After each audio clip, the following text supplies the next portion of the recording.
Di ba? Okay, heto na guys, ang masanting Yes. ng Pampanga. Pakilala ka na po. Hello, I am Carlo M. Ocampo, representing Mexico, Pampanga. Okay, so ano ang naramdaman mo habang iniikot ang iba't ibang bahagi ng barko na to? Ayun, habang iniikot ng barko na to, so nararamdaman ko napakasaya dahil first time ko nakahaapak dito sa barko. So nakita ko yung mga accommodation, napakaganda, tsaka at yung mga tao, yung mga staff, napaka warm po nila. So welcome na welcome po kayo dito sa Tugo.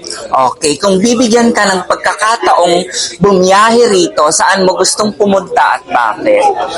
Ayun, kung bigyan akong pagkakataon ng makabiyahe na sa Tugo Travel, which is yung so gusto kong pumunta sa Boracay. Ayun, gusto ko mag-travel sa Boracay dahil napakaganda ng mga tanawin doon at napakaganda ng dagat at ma-enjoy mo yung view doon. Okay, that's good to hear. So please invite them sa coronation night nyo.